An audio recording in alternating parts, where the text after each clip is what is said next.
Merci d'avoir choisi la chaîne 2 pour vous informer. Il est 12 h à Bamako et c'est l'heure de votre journal Infocité à la mise en onde de Penda Dao, présentation Oumar Enzatraoré.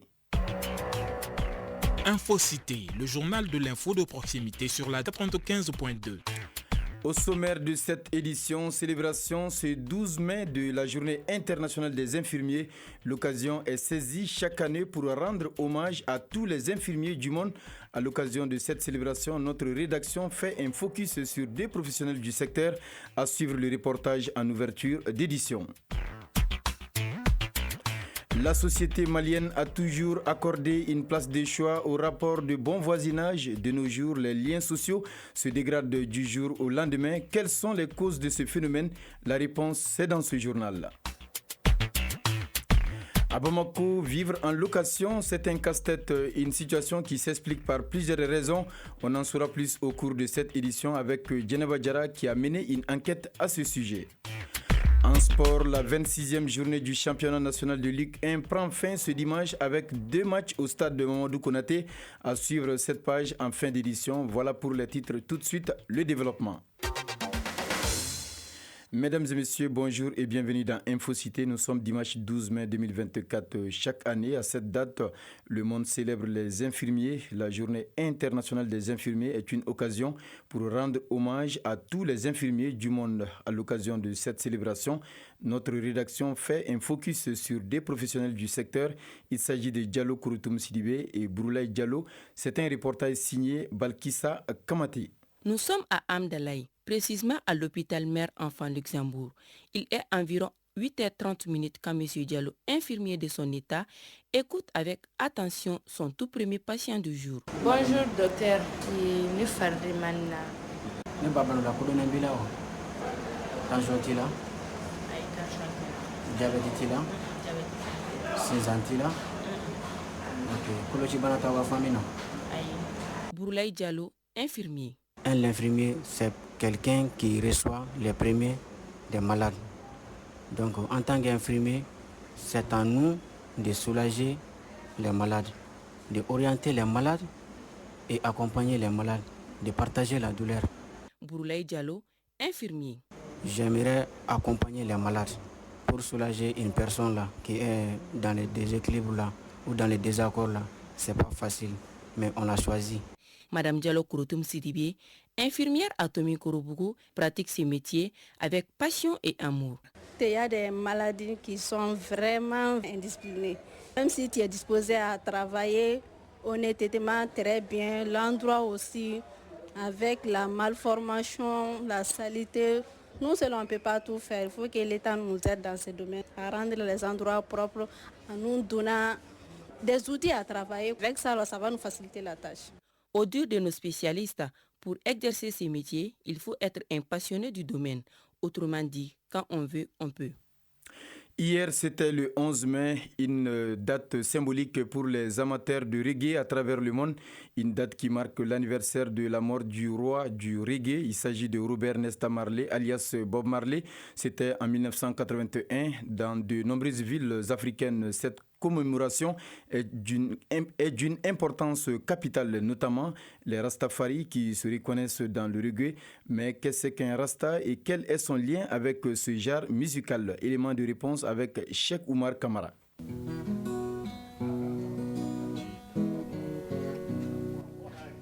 Les Rastafari, également connus sous le nom des Rastaman, représentent un aspect spécifique de la culture jamaïcaine, incarné notamment par des figures telles que Feu Bob Marley, ainsi que par ceux qui ont été influencés par ce courant culturel. Au Mali, leur nombre reste inconnu, mais leur présence est palpable à travers divers signes distinctifs tels que leur coiffure, leur comportement et leurs actions. Koko Damele, Rastafari. Un Rastaman, c'est l'homme qui vit dans l'humanité. On n'aime pas le racisme. Tout être humain doit aimer son prochain. Tout cela vient du mot du reggae, des Rastas. Le reggae est sorti, c'est une musique qui englobe, qui donne l'image, la sécurité. Djeneba Koulibaly, alias Sista Anya, porte-parole de Imprince of Zion. Le reggae, c'est la musique à travers laquelle nous passons nos messages. On peut être Rasta sans être chanteurs reggae. Nous défendons les idéologies de Bob Marley, les valeurs humaines, parce que c'est d'abord l'amour du prochain. Cependant, malgré leur attachement au reggae et à l'héritage de Bob Marley, les Rastafari et les amateurs de reggae sont souvent confrontés à la stigmatisation dans la société.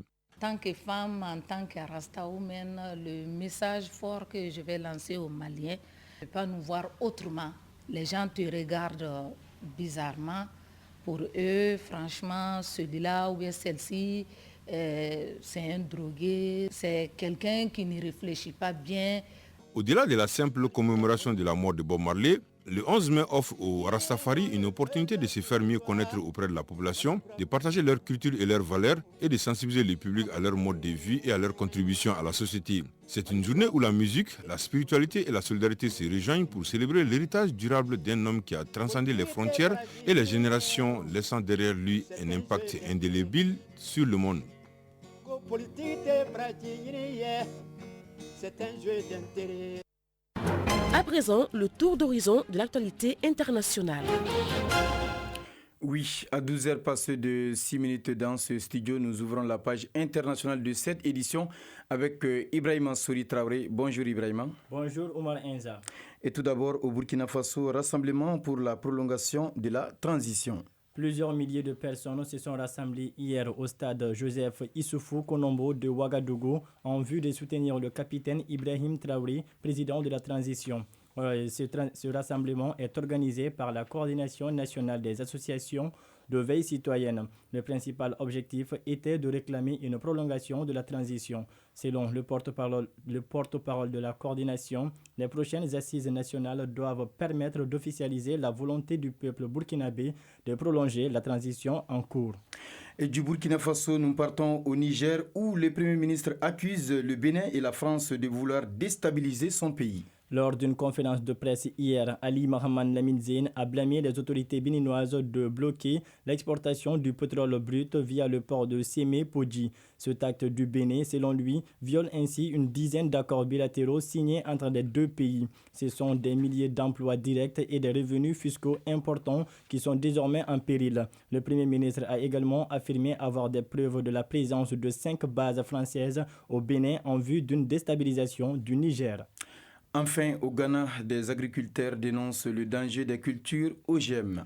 Le gouvernement a introduit dans le pays des cultures génétiquement modifiées pour lutter contre l'insécurité alimentaire. Il affirme ainsi que les cultures génétiquement modifiées sont résistantes aux parasites et aux maladies et qu'elles peuvent contribuer à accroître la production agricole. Cela dit, la pratique est rejetée par certaines associations d'agriculteurs qui estiment que les OGM risquent d'anéantir les semences locales. Ils voudraient surtout que le gouvernement commercialise des semences améliorées localement plutôt que des semences génétiquement modifiées importées. Omar Enza, c'est l'essentiel de l'actualité internationale de ce 12 heures.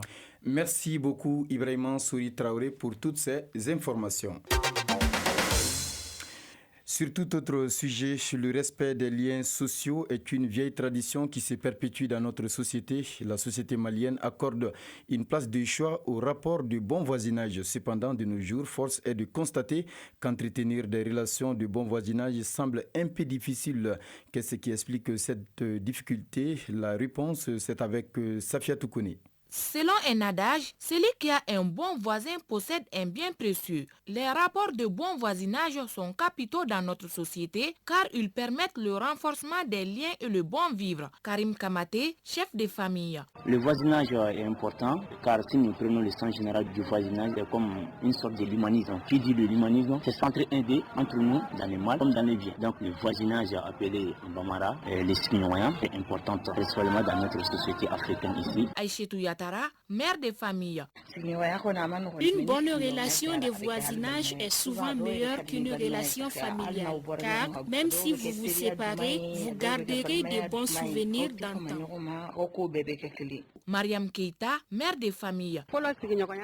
Autrefois, de bonnes relations étaient tissées dans les voisinages. Lors des cérémonies sociales, c'était eux qui se mobilisaient pour la famille concernée. De nos jours, cette pratique du bon voisinage tend à disparaître. Nansa Koulibaly, mère de famille. Pour mener une bonne relation de voisinage, il est recommandé de se comprendre mutuellement. Mais aujourd'hui, avec des rivalités, c'est devenu une autre chose. Sinon, rien n'est plus beau qu'un bon voisinage. Fatoumata Kanouté, mère de famille. Le voisinage d'avant est différent de celui d'aujourd'hui. Avant, tout était permis dans le voisinage. Or, tel n'est pas le cas aujourd'hui. Sinon, si vous parvenez à vous attendre dans le voisinage, c'est très bon. Si les rapports de bon voisinage demandent de la solidarité, de nos jours, force est de reconnaître que ce n'est plus le cas comme au temps de nos grands-parents. Nous restons dans ce registre. La cohabitation entre les locataires devient de plus en plus difficile. Plusieurs personnes font face à ces problèmes, entre autres difficultés, des rivalités, des mésententes parfois sans cause, rendant ainsi la vie difficile pour certains. Pour savoir les causes de cette situation, Djeneba Diarra est allé à la rencontre de certains locataires. Suivons. Impossible de parcourir une rue à Bamako sans voir une cour commune. La vie parfois dans ces cours communes est un véritable casse-tête pour beaucoup de locataires. Une réalité connue de tous. Selon Fotiki Samaki Tailleur, les bailleurs sont dans la plupart responsables des problèmes entre les locataires. Nous avons des problèmes avec notre bailleur parce qu'il n'est pas tolérant envers nous et on n'a pas intérêt que le loyer augmente de 2 mois. Sinon, on recevra tous les injures. Entre nous, on s'entend bien, mais avec le bailleur, nous ne sommes pas du tout à l'aise. Même quand la maison doit être renouvelée, c'est des problèmes. Il nous dit de le faire avec nos crédits. Si Fotiki rejette la faute sur les bailleurs, les rivalités et médisances des femmes sont également à la base des conflits. Pour éviter les problèmes, certaines se méfient. Djeneba Gourou. Je suis en location depuis 3 ans. Après mes expériences, j'ai vu que c'est pas facile. Avant de m'adapter, j'ai eu pas mal de difficultés. Parce que quand on est nouvelle, d'autres cherchent à s'approcher. Par contre, d'autres cherchent à s'éloigner de toi. Car chacun a son clan. Même quand je m'habillais, elle devenait de plus en plus jalouse. Une m'accusait parce que son mari m'apprécie. Aminata Doumbia pense que la cohabitation peut être facile si seulement on est indulgent. La cohabitation, c'est facile comme c'est difficile aussi. Essayons juste d'être tolérants. Parfois, certains sont rancuniers, mais soyons indulgents en pensant qu'un jour on partira de la maison. Autre lieu, autre réalité. Si vivre dans la cour commune est un cauchemar pour certains, pour d'autres, elle est comme un paradis. Moulay Doumbia vit dans la cour commune depuis 3 ans. En réalité, j'ai eu du respect et de la considération. Tout le monde me respecte. Vraiment, je ne peux rien dire parce que je ne suis pas tout le temps à la maison. Si la vie dans la cour commune a des difficultés, force est de constater que sans les cours communes, il serait difficile de se loger pour certains.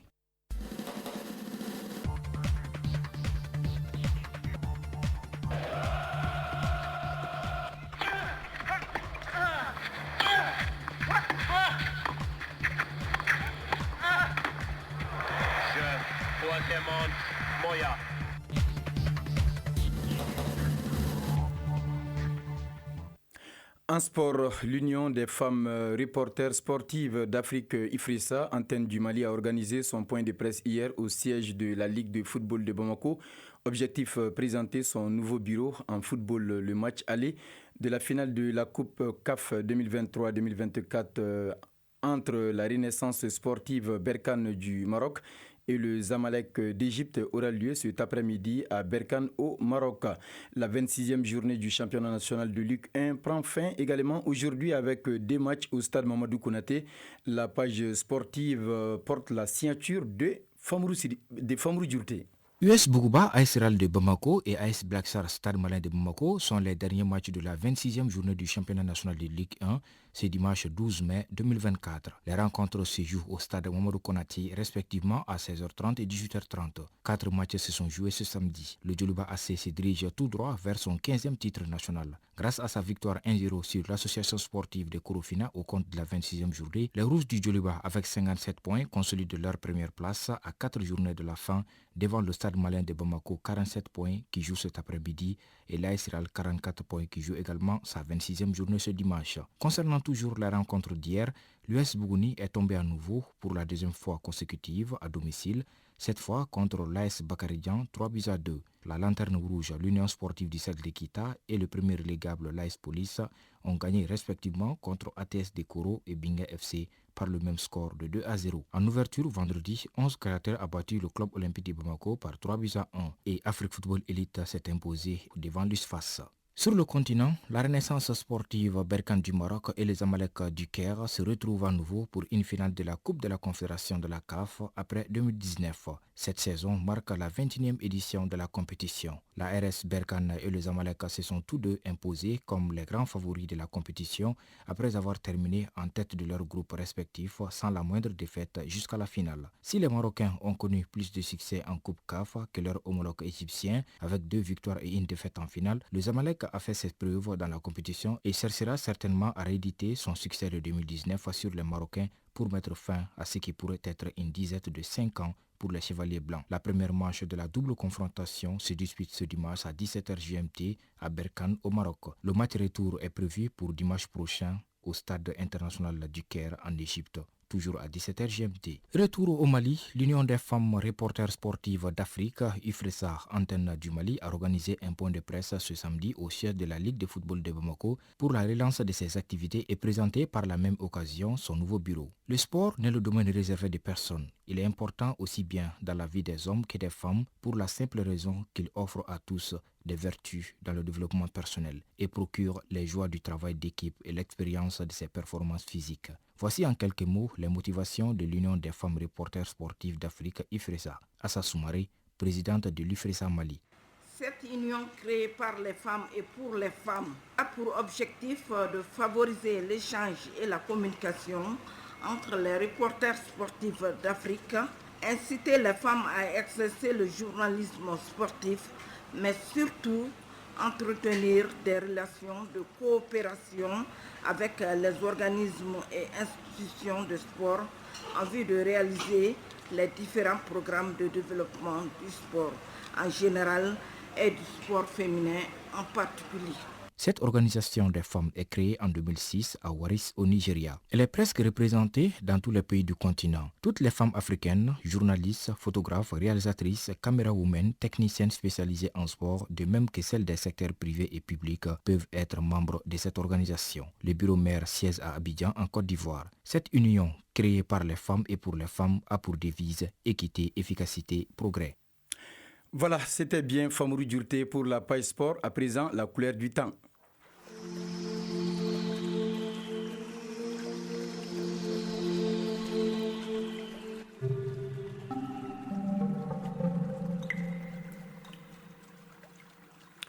À 12h passées de 18 minutes dans ce studio, le thermomètre affiche sur Bamako environ 39 degrés Celsius. La maximale attendue est de 43 degrés Celsius. S'agissant du soleil, il se couchera à 18h passées de 49 minutes. Point final à cette édition qui vous a été présentée par Oumar Enza Traoré, mise en onde de Penda Daou, réalisation Cheikh Amadou Diarra, mise en ligne Sekou Traoré, coordination éditoriale Salimata Daou, Aminata Konaté, fidèles auditeurs de la chaîne 2, un grand merci à vous d'avoir suivi cette édition. Passez d'excellents moments de radio en compagnie de nos programmes.